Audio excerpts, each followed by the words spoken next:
I wasn't even going to address this comment because it gets old, but there are a lot of comments like this. And so I figure there's other people who are wondering this. I don't think it's going to change anyone's mind.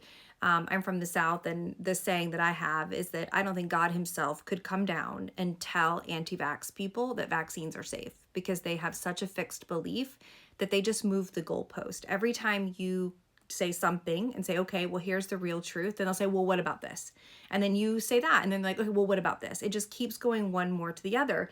And I'm sorry for whatever experiences someone like this has had to cause them to feel that way.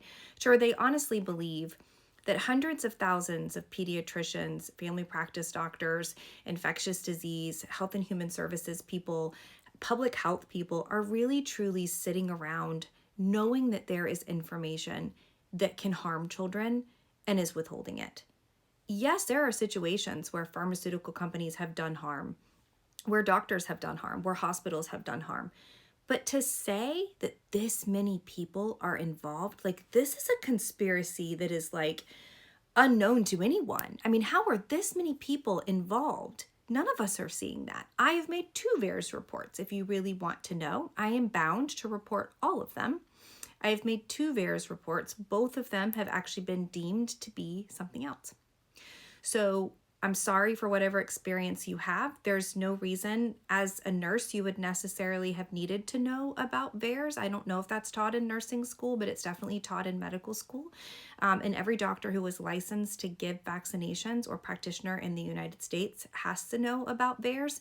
And we absolutely do use it. It was used to remove the very first rotavirus vaccination because there was a slight increased risk of a condition called intussusception, and it was found by VAERS. So it's a really important tool, but you have to have the education understanding how to use it. You can't just look at it and say, oh my gosh, there's a 30% increased risk of SIDS. Well, SIDS happens in certain age groups.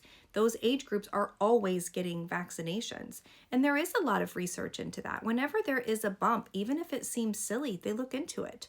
That's how something like the Tylenol studies started getting looked at, is because that's what medicine does and science does. It casts out a net and says, hey, is there any truth to this?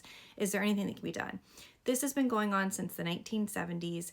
This is a lot associated with lawsuits. This is a lot associated with money, and people are using sick children and scared parents to manipulate them. And I'm sorry for that, but that's not people like me.